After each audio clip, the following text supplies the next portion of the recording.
But what makes him so polarizing, what makes him so captivating, that he has the ability to still win the hearts of people in the midst of having 34 felonies. Yeah.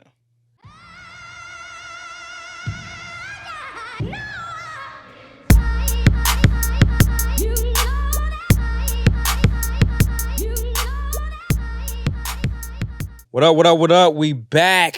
It's Freewenow. Till it is backward. Yes, sir, ski. Hey, listen, man. Reaction videos. What is this? Part 3? Part 4? I don't know. It's been a couple. Right? Yeah, and y'all been rocking with the reaction videos, man. So we got some dope reaction videos for y'all today. And really want to give you, an inside look into some current events, right? Like, see how y'all feel about our take on different things. And these are going to be our honest, first take reactions.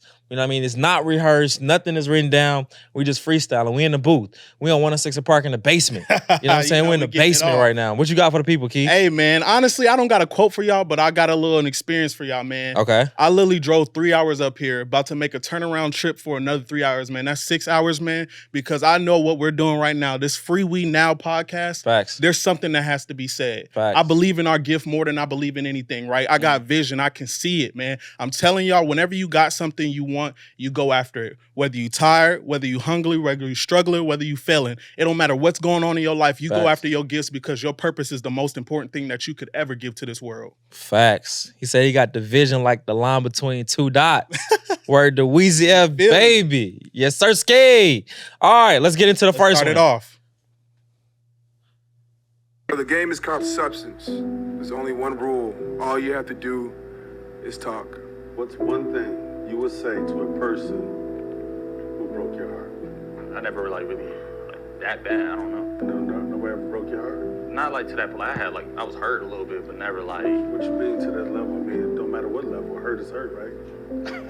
I mean, whether. Yeah, I'm gonna ask you the question. I think the hard part is whether or not the person even cares. I think the hardest part about that is telling someone that broke your heart that they broke your heart, knowing the whole time they don't care. I would just let them know that they hurt me in a way that lasted for years. That at first when they hurt me, I was angry. And at first when they hurt me, I had no idea that it would really hurt the way it did for so long. And that the damage has lasted for way longer than I thought it would. Maybe they never meant for it to hurt that bad and for that long. But at the end of the day, You gotta stop it right there. Woo! So tell me how you feel about that one right there. You know what's interesting, bro? Especially, they got they got like a trend on TikTok, like, black people, right? Men, right? Yeah. Every time we say anything that makes us vulnerable, or being in an environment that makes us vulnerable, makes us have to show our emotions, and especially talk about somebody that hurt us, right? We're supposed to be rah, rah, rah, rah, rah, right? Bark, bark, bark. But like, he immediately said, well, not to that level. Like, I ain't really had nothing. He was trying to deflect. You feel me? And I feel him though. Because if I was in that situation, I'd be like, what I'm saying? It's whatever. But like, as I'm looking at this, I firsthand, and we low-key talking about it on the way here, is like, We did. and for that to be the first video is crazy, but I've experienced hurt from somebody that was close to me and somebody that I thought like would never do that. Mm-hmm. You know what I mean? So like, I know exactly what he's talking about and it's like phases, bro. And like this happened like, it's 2024, but this happened like a few years ago. But like, I just got to the point now where I freed myself of that hurt, right? And I think I had to be real with myself before I could, what they say, the first step is acknowledging it, admitting to it, right? So for me, in my hurt, right, I've been hurt, you feel me? And it was like, first I had to acknowledge that it even hurt me, right? Like a lot of times Boy said, let me be a man. you know what I'm saying? I gotta be a man, no emotion. But like, I had to acknowledge like, hey, yo, Hassan, like that hurt you. Like you're actually let down, right? Because at first I just wanted to tee off on them. You know what I'm saying? I just wanted to throw hands. Yeah. But when in reality, I was like, even if I did that, right? And even if I just beat him down, it still wouldn't replace what happened. You still be hurt. I would still be hurt. So I was like, in my brain, what is the solution? Like, I try to be solution based, right? So what is the solution? And I think the solution was I had to acknowledge it, allow myself even the space to even be mad and angry about it and upset and hurt. And then I finally got to the point I was like, in a way, they had moved on. And you was still working. And I was the only one still affected. Mm. You know what I'm saying? So like they moved on. I'm still the only one that's dealing with it. Obviously, this is an attack on my just overall serenity, my overall peace. Right? So I had to be the bigger person within my own mind and be like, listen, bro, that did hurt you. And you may not trust as much as you used to, right? But you now you'll be a better man for it. Yeah. For the experience, right? Like we sometimes try to go through life without experiencing anything. How can I even talk to this right now if I never experienced it? Not even just experience, acknowledged it. Yeah. Right? Like how would I even be able to connect and help somebody else out that may be watching this if I never gone through anything? Yeah. You know what I'm saying? How do you feel about it? Honestly, I want y'all to really understand. This is why I love this platform. You are seeing me and Hassan grow up. Y'all y'all are really seeing us grow up right now. Like, Facts. a lot of these things that we talk about, honestly, even the stuff off camera, I question like, yo, where has this been all my life? Yeah. So that's why I love this platform, because it's a forced growth method. Right. We're coming up here, we're talking, we're being vulnerable. So now we're watching different content. We're going over different reaction videos of stuff that actually hits home. And we got to figure out how to formulate words and make it make sense to other people. Right. And not just other people, but ourselves. Right. But one of the biggest things that he said to me is telling somebody they hurt you and knowing that they don't care. They don't care. Like, it's one thing to be hurt. When somebody's apologizing to you, yeah, you're not trying to hear it, but just the fact that they have any type of sympathy for the way they did you, it makes you feel better in a sense, right? It's almost like, yeah, you know you hurt me, and I'm glad you're acknowledging it. I want you to understand the type of pain that you brought me. But to tell somebody, hey, yo, you did me wrong, what you did, I didn't agree with it. You was my boy forever. You was my girl. You was my mom, my dad, my family member. Like, I loved you so much. And for them to look you in your face and say, so, get over it. That's the type of stuff that honestly hurts. That's the type of stuff that makes men like rocks. That's the type of stuff that keeps us emotionally cut off. Because as a man, it is not inherent to us to express our emotions. It's not inherent to us to tell people how they did us, right? Because all of our life, we're growing up taught, hey, hold your emotions in. Don't show nobody that you hurt. But the time that you actually come out of your shell and you like, yo, you did me wrong, and they don't even give you the time of day to even care, that's the type of stuff that makes you want to go back into yourself. Facts. Like as a little kid, go into your closet and cry and then come back out and act like everything is all good to go. Right. But like that was really big for me, for him to say like, do they even care if I'm hurt? I think that what you said, bro, it makes me realize when somebody hurts you, it's not about them. It's about you. It's about you. Yeah. You know what I'm saying? Like, so like I said, they had moved on. I was still dealing with it. Mm-hmm. So this shows me that whether they, like you said, whether they apologize or not, life is not always about you controlling what happens to you. Yeah. It's about how you respond. You know what I'm saying? So like this situation, whatever situation that you can connect with this to in the audience, how you respond in life determines your success. How you respond to stress, how you respond to obstacles, to challenges, how you respond to no, how you respond to heartbreak, to being let down, how you respond to adversity will directly reflect how much success you experience in your life. So this video shows me that I can't control what other people do to me. You can only control it to a certain extent. Mm-hmm.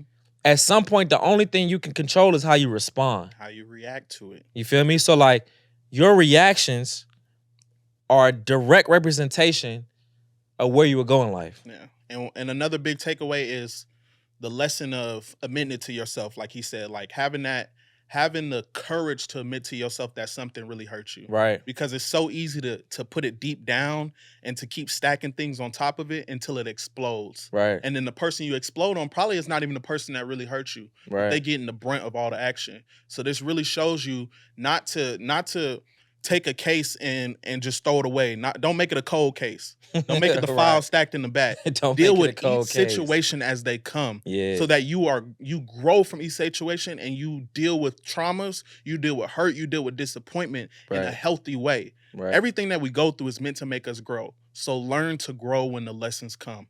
Facts. Come on now.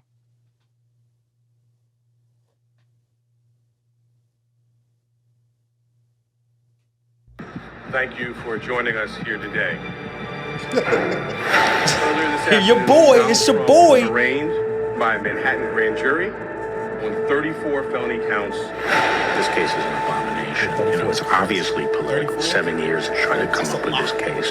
They're just wrong on the law. The only crime that Donald Trump is being prosecuted for is the crime of running for president. Political persecution at the highest level. They've quite frankly given up on trying to beat him at the polls. Either going to steal it or stop it by law firm. A Democrat prosecutor elected on a Get Trump platform. What's going on here is a disgusting disgrace. It is war on Trump, it is war on the Republican Party, and it is a war on the Republic. This case is the weakest case I've seen in 60 years of teaching, practicing, and writing about criminal law. I doubt the New York indictment would have been brought against a defendant whose name was not Donald Trump. This judge, I mean, you don't need a prosecutor if you have a judge like this. This judge is not on the level. It's a terrible case, but the judge has been pretty much a rubber stamp on everything that Bragg has wanted to do. They're perverting the system of justice, and that's where the danger lies. The corruption and subversion of our institutions by the left. This is the Democrats' entire strategy, to confine President Trump to a dirty criminal courtroom and keep him off the campaign trail where he can bring his winning message to voters across this country. New York has become a legal banana republic. They are so determined to get Donald Trump. Look, convicting Donald Trump, that's all they have. I think they have. All right. So what you feel about that one right there? So first off, 34 felonies.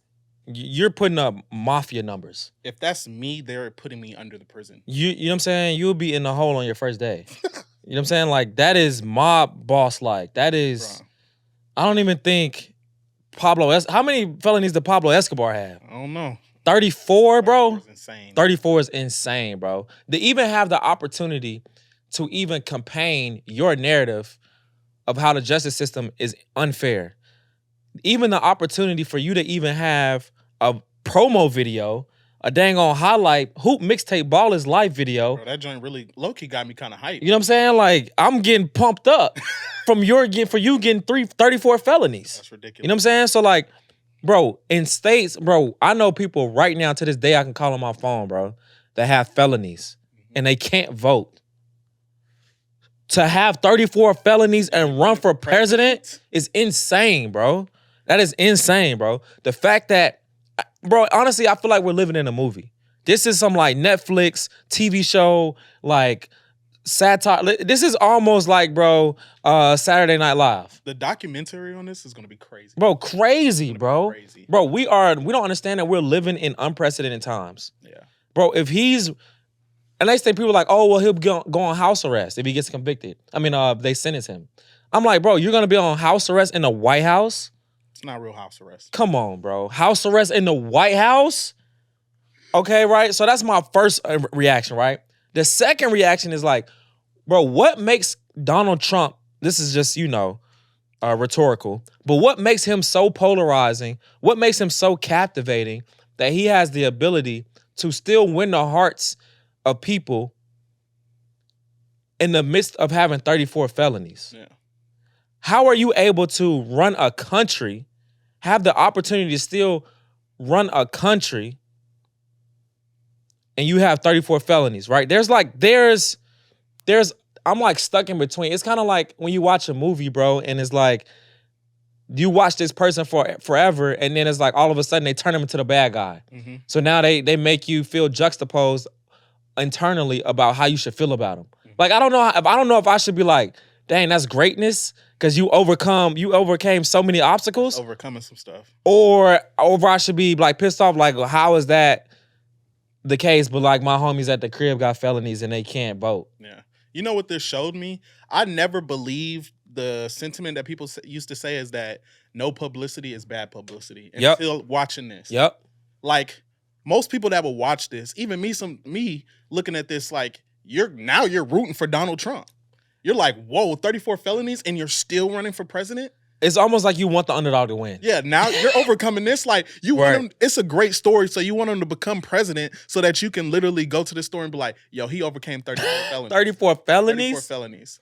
And it's like, like, I don't want to get too political with this, but just being honest, like overcoming this is something that most people couldn't even imagine in their lives. Nobody, I think that ever wanted to run for president could believe that they could have something this so detrimental to their career. And I don't even think any other presidential candidate outside of Donald Trump could have this happen and still have an ability to win the campaign. Yeah. Anybody else will be destroyed.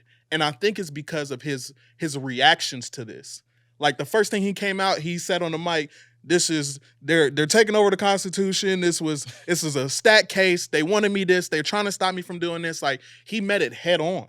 Other people are running and hiding. They're doing all types of control, like all types of casualty control. Like let's keep the crowd in. Donald Trump said, I'm Donald Trump. Like what are you gonna say to me? 34 felonies? Okay. I'm still about to win president. That's literally what he's saying.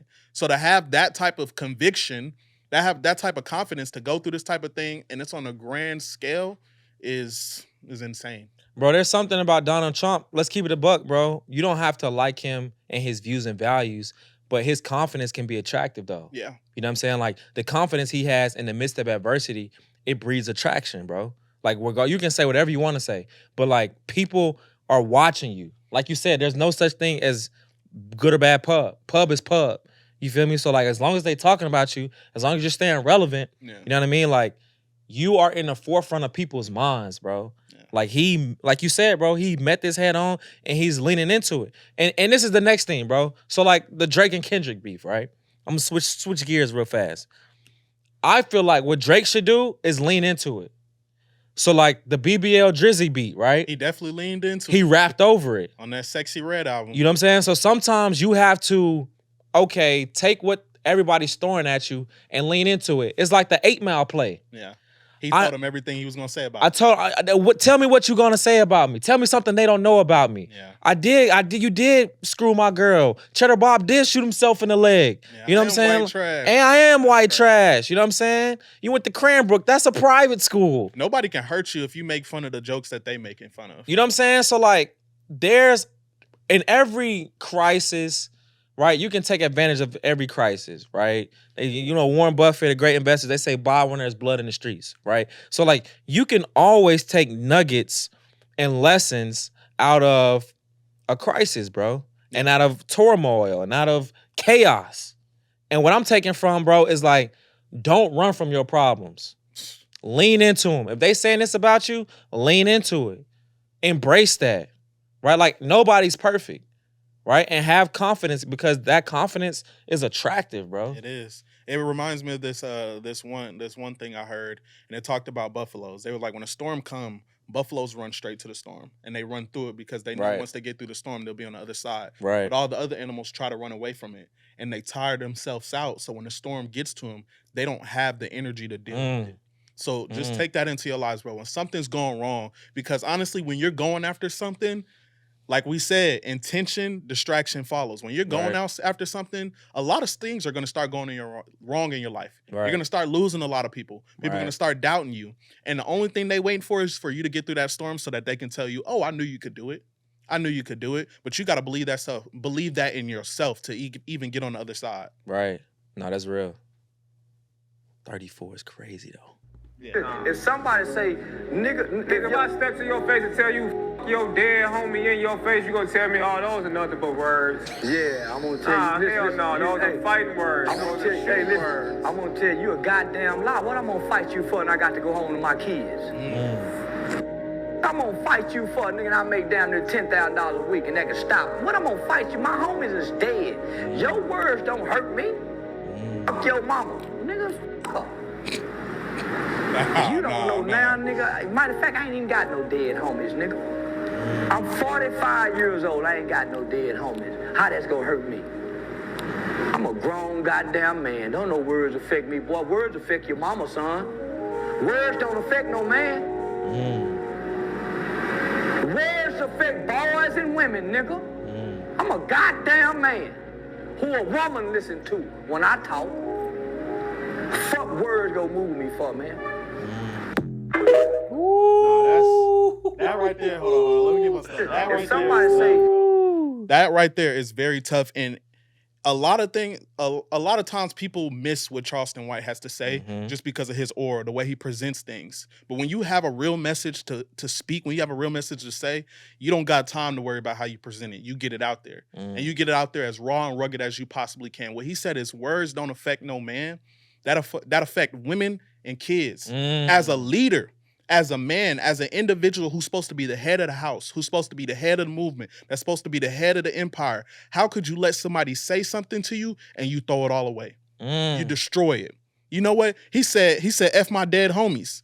Honestly, your homies dead. They're not worried about that. That's real. They're not worried about what people got to say about That's them. real. Why are you more worried about what people got to say about people who are no longer alive? That's real. Yes, it is disrespectful for somebody to say F your dead homies, F your mom, all that stuff is disrespectful. But at the end of the day, is that worth throwing your life away? Is that worth throwing away all the hard work that you put in? Is that worth sacrificing the safety of your family, of your kids, of the people around you? Is it really worth that to crash out, to literally crash out because somebody decided to say something disrespectful out their mouth?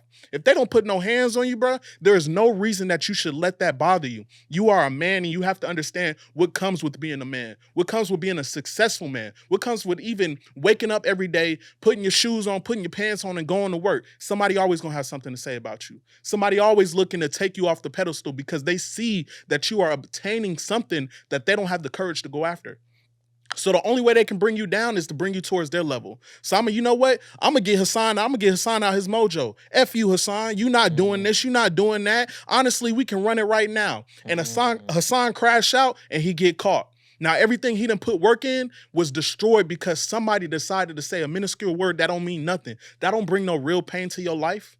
That's not worth it. Understand that words are temporary. People can fix their mouth to say anything about you. As long as they don't put their hands on you, they don't hurt your family, they don't hurt your friends, they don't hurt the people that you care about, let them have them words because it don't mean nothing and they ain't worth nothing. Facts. You got it all. Bro, you know what I'm saying? I had to let him know. He got it all. No, he got it all. Yeah, I mean, you said it all, bro. I mean, it's interesting that a lot of times we don't think strategically. We think in a right now mentality. In the moment. We are very much, I don't even want to say society. Like, I think our culture has been, and we've never had dignity. Like, society in itself never looked at us with respect just right out the gate. Yeah. We never had that benefit of a doubt, right? It feels like we're always auditioning, right? So having an always on audition mentality makes you respond to everything. Yeah. You feel like you got to react to everything. So like, he makes a great point in saying that you got to think kingly, right? Like, you have to think head of the household. You have to think, I'm on a mission. Like, if I take you out or you take me out, what does that do for the mission? Yeah. You know what I'm saying? For us? What does that do for us? Like, you talking about things that have already happened. Don't cry over spilled milk, right? So like, why are we losing 20 years of our lives, 30 years of our lives, right? Because of a split decision because somebody stepped on your shoes. And you know you ain't got nothing but time to think about that. You know what I'm saying? Like, is that really worth that? Just because somebody cursed you out?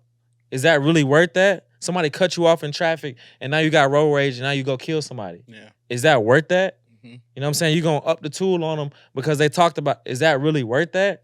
You know what I'm saying? Like, we have to start valuing. I think the problem is we don't value ourselves enough and what we bring to life, what we bring to the world enough to know that I'm too valuable. You're too valuable. If I respond to him and he kill you or he kill me, we're too valuable. Yeah. You know what I'm saying? So like, we're too valuable to society to allow something like that to take us out. Like, it's really a game, bro. It's a game of survival. sometimes to impact change and to bring the world to a better place, sometimes you just gotta outlast life. You gotta be around to make change. Ooh.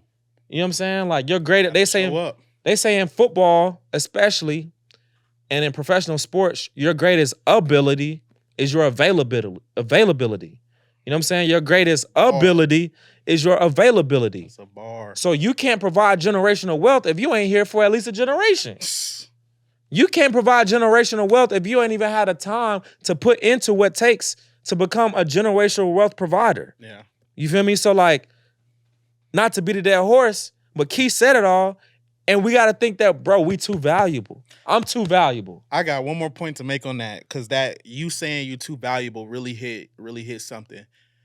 That shows me when you react to those type of comments and you react to that type of negativity that you value people's view more than you value yourself. Absolutely. So in 2024, in the era of social media, honestly, just in general as a black man, it seems like we're getting disrespected from every aspect of life. Whether it's from our women, whether it's from our job, whether it's from the years of disrespect we've received from a racial standpoint. Police. But we're getting disrespected in every aspect. Like, when does there become a point that what people have to say does not stand on the same value as what you view yourself as? Right. I feel like people who react to certain things like that is because they kind of believe what the person is saying is true. Is it slight? I believe it. And it may not be your whole aura, but there's something deep down telling you that what this person just said is true about you, and you got to crash out to prove I got to prove myself that you're wrong. That you're wrong.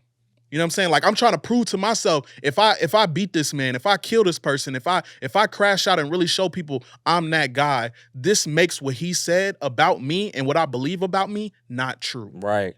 Absolutely. God will show you your vision, but never tell you how you're going to get there. And there's a reason why. Because your vision is a glimpse of your end. Between the end and where you are is called the plan.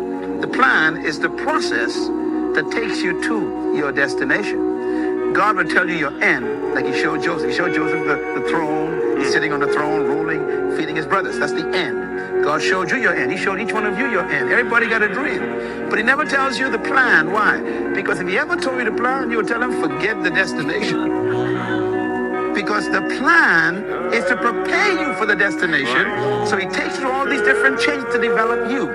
If Joseph knew that he had to go through a pit and prison to get to that throne, he'd tell God, forget the throne. That's right. So your plan is secret to God. Right now, where you are may not be where you want to be, but it's a part of the plan. Don't panic. It's all part of the process. God's working on character development, patience development, vision development. He's preparing you for what he has prepared for you.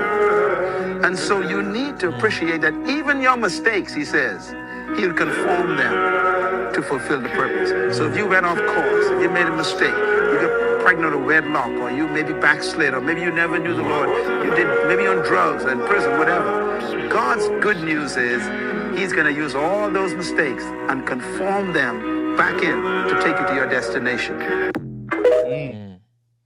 That right there is very powerful. I think a lot of times, not even a lot of times, all the time, people pray and people imagine the destination. People like, yo, God, why am I not where I want to be? Why haven't I blown up? Why haven't I got 1 million subscribers? Why am I not the greatest basketball player? Why am I not the doctor that I was talking about right now? And it's because you have refused to go through the trials and tribulations needed to make you ready for that moment.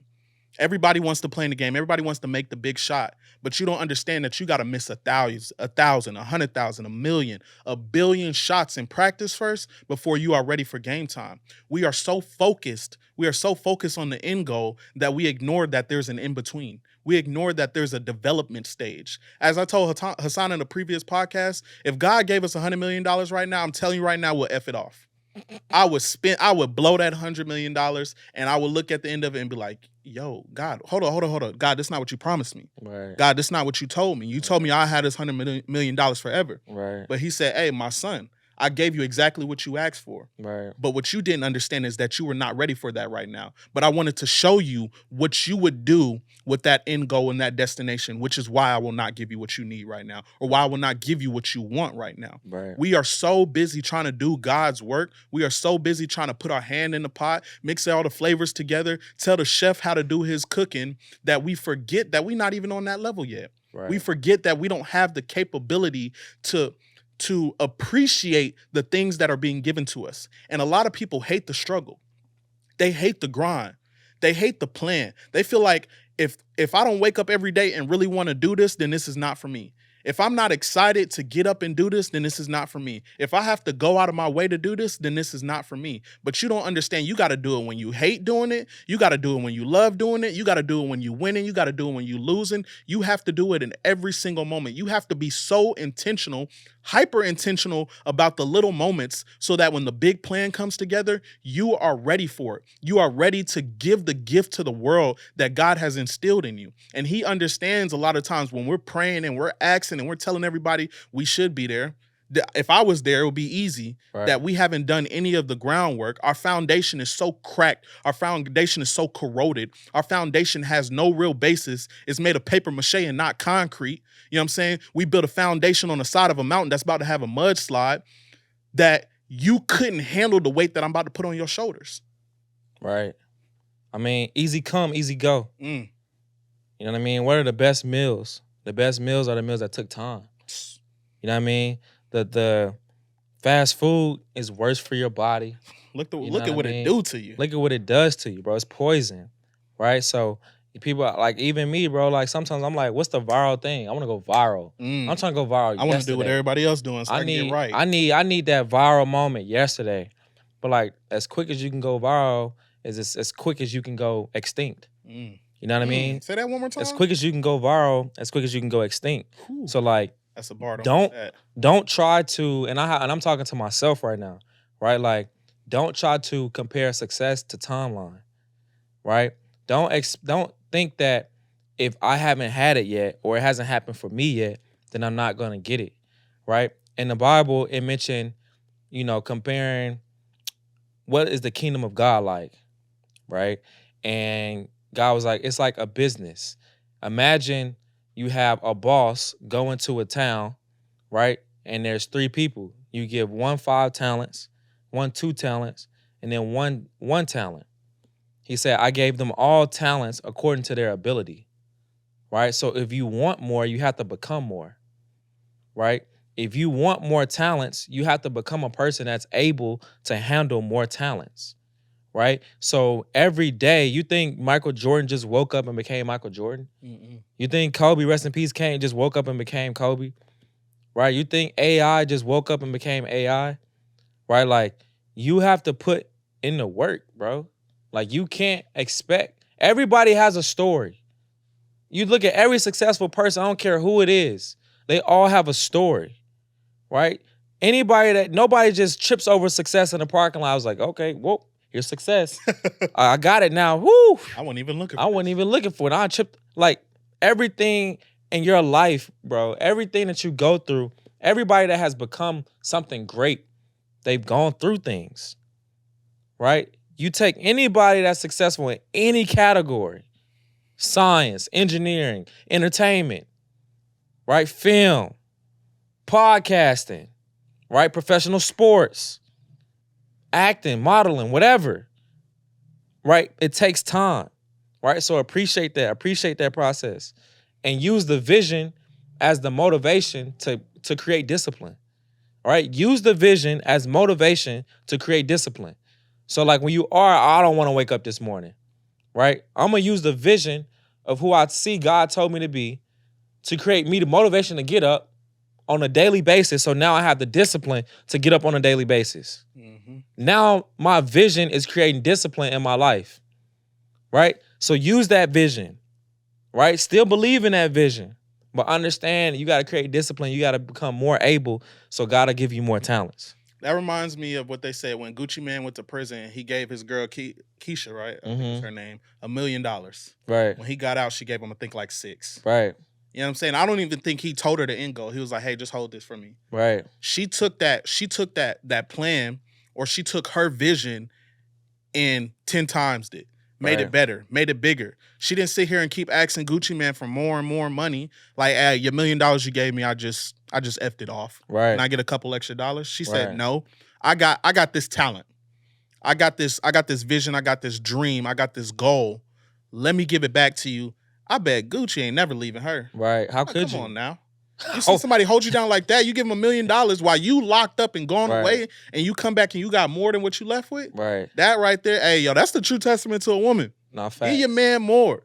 Facts. When he give you something, make it better. Facts. That's we need y'all. That's why women, that's their natural, that's their divine femininity, bro, is nurturing and multiplying. Yeah. Right? Even on that note, bro, with the 5 talents, 2 talents, and 1 talent. The moral to the story was he gave each to their ability. The person with 5 talents, right, he brought back 10. The person with 2, he brought back 4. And the one who only got 1 talent, gave him back 1. He gave him back. He went and hit it. Yeah. Oh, yeah, he did have it. He buried it. Mm-hmm. And then he was like, I was afraid. I knew you were a hard man, so I went and hit it and I just saved it. And God was like, bro, you could at least put it in the specific word he used was the usury, which was a bank. Yeah. You could at least just put it in the bank. Mm-hmm. You know what I'm saying? It would have got you something back without doing nothing. It could have compounded a little bit. Yeah. You didn't bring me. You didn't do anything. Well, what I gave you? You went and buried it for the free ski. I gave God saying, yo, I'm giving y'all a gift. I'm giving you an ability. You don't got to do nothing but wait. You don't got to do nothing with it but wake up and breathe. You know what I'm saying? You wasting it away. You wasting it away. Like how if your mom gave you a gift on Christmas and you say, oh my gosh, thank you for this gift, mom, but you never unwrap it. You never use it. How can you show me your appreciation for your gift if you never take the wrapper off? You know what I'm saying? Like, I gave you a gift, God is saying. Some people, I gave a few more gifts, right? And I'm going to keep giving a person that unwraps their gift and uses their gift and shows me the appreciation by using it. How can you tell me you appreciate something and you love me so much for giving it to you and you never use it? You never use it. You never unwrap it? Swag it out. Do something. Something, yo. Come on.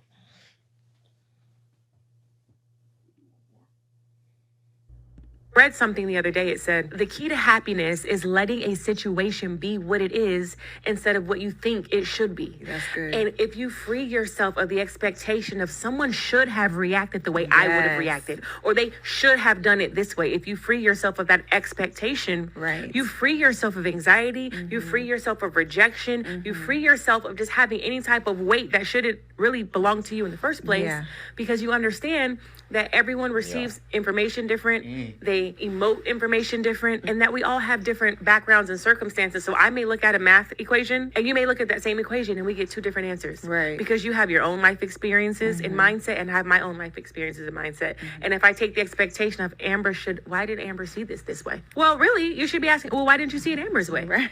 Right. Why do you have this expectation that everyone should be like you? And I had to free myself of that. And it's like, honestly, for me, it's daily homework, is to stop expecting people to react and respond to life the way I would. Not that you shouldn't have expectations. You should always have an expectation, but free yourself of how you get to the destination, right? Yeah. Like, if you know God has plans to prosper you and you know there's an expectation over your life, you're going to get there. You're just not going to get there the way you think you're going to get there. That's big. No, for sure. That's big. Yo, expectations have led to some of my biggest letdowns. Absolutely. Expectations it's the recipe have led for to disappointment. some of my biggest letdowns. And it's not the expectation for them to do something, but it's the expectation for them to do what I want them to do, for them to do what I thought they would do with certain things.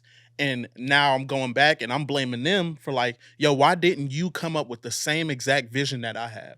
Right. Why didn't you paint this picture that I just gave you a vague explanation of, and you didn't come back with what I wanted? Right. And now I'm sitting here mad at this person, but not doing the internal work to understand that, like she said, it's okay to have expectations. It's okay to expect some type of outcome. Yeah. But when you allow your expectations to be the only definite answer, to be the only solution to a problem, 9 times out of 10, you'll be let down. Because like they said, everybody has different life experiences. Everybody has different traumas. Everybody has different things going on in their lives. So how can I expect somebody to do exactly what I would do when they are not exactly who I am? Absolutely. Come on now. That's big. Absolutely. No, that's deep. I think what's interesting, bro, about expectations, and we mentioned earlier about how you respond, right? Yeah. And reactions. You know the beautiful thing about artwork? You can look at a picture and I'd be like, yo, what does that picture say to you, Keith? Mean two totally different I can look at the same picture and be like, get something totally different. Yeah. Right? So like art, they say art is the imitation of life. Mm-hmm. Right? So the parallel is that you can look at a piece of artwork, you can look at life, things can happen to you, you can experience and receive information, right? And receive pictures, right? And you can get totally different things because in reality, like she mentioned, how you perceive situations, how you perceive experiences, how you perceive a piece of artwork is really a reflection and representation, right? And an emote, as she said, right? Of your internal upbringing, background, creation, like your entire physical experience and the way you think and your perspective on life is really a result of everything you've gone through. Yeah. So that's why even on this video and us doing reaction videos, you can get something and then I'll get something totally different. Yeah. Based on what we may be going through right now in life, the experiences we have, what happened to us yesterday, right? Like what we could be thinking about, like everything in life, you can't, like he said, expectations can lead to disappointment, right? So like you have to be an extremely elite communicator to prevent disappointment based off of expectations. One big thing that he also said is expectations are a product of your placement in life. Facts. Where you are at in your life cycle, where you are at psychologically, where are you at in monetarily, where are you at whatever you're going on in life, expectations are dictated by what your personal experiences are or what you're experiencing at that personal moment. Right.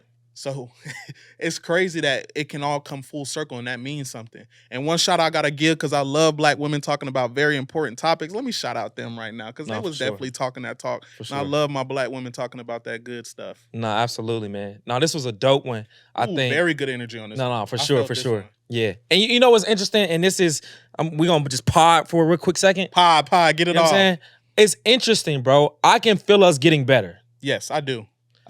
And sometimes we will have points where we're like, we feel stuck. Yeah. Or things are not being explained right. Is this working? Mm-hmm. Man, we should have did it like this. But like, you just got to keep showing up. You got to keep showing up. You just got to keep showing up. So anybody that's out there, you're not going to be a Hall of Famer coming out the gate. Like, shout out to Anthony Edwards, right? Anthony Edwards is a super, super duper great talent. Might I add, he's 22 years old? He's 22 years old. You can't expect at 22 to go and win the finals. You can do it. Anything is possible. Anything is possible. You can do it. But, right, you have to keep showing up. You have to have those experiences. Mm-hmm. Whatever he learned through this playoffs is what's going to take him next time to the next level. Yeah. Right? Like, you have to understand that I can feel us right now getting better. And it's not a toot to our horn. It's a lesson and a teaching moment for y'all to be like, no matter what's going on, if you get passionate about it, if you love doing it, if you feel like this is your gift, if you feel like this is what God put you on this earth to do, you got to keep showing up. Do it. Because even though it's your gift, you still got to put in the work. Do it. You know what I'm saying? Sometimes you don't even feel like, you don't even know that you're even gifted or talented at something until you put in 10,000 hours. Mm-hmm. Then it's like, oh snap, I'm actually kind of good at this. Yeah. You know what I'm saying? Like even Kyrie Irving. In my opinion, Kyrie Irving is one of the best just gifted basketball players I've ever seen. Insane. From handles to finishing at the rim. I'm gonna be floating in there. You know what I'm saying? To like different hand finishes, hook shots. You know what I'm saying? His left hand is just as strong as his right hand, right? Corner threes, fadeaways. His bag is just crazy. Yeah. Right? But if you look at documentaries and look at insights and close-ups on his life and his journey, he has put in just unthinkable amounts of work. Countless hours. Countless hours of work. right? So you got to put in that work before you even realize, like, oh, snap. It's working. Oh, snap. I'm good at this. Oh, snap. I might can make some money off this. You know what I'm saying? So, yeah, keep going. I feel like we're getting better. I appreciate y'all rocking with us. What you got? Hey, man, I don't got much. One thing I do want to touch on right before we end this out is that Anthony Edwards things that you said. One of the things that I loved is he had that Adidas commercial right after they lost the finals, and it was a printer of everybody talking trash. Every comment that somebody made wrong, he's still in the gym getting the hoops up. Oh, he said that? I ain't worried about it. Oh, they said we couldn't do this? I ain't worried about it. Don't get discouraged because of certain letdowns or certain expectations that weren't met. Keep going. Keep grinding. Keep hustling because you already know what it's about. Being free, baby. Facts. Yes, sir, Ski. I think this part was really about, it's crazy, right? Yeah. No pun intended. No pun intended. We did reaction videos, and the reaction to the videos was, how do you react in life? You know what I'm saying? Like, we did reaction videos, and the summation of all of that was what I got was like, how you react in life is what's going to take you to the next level. It's going to take you to the next level. It's Freewenow. Till it is backwards. Yes, sir, Ski.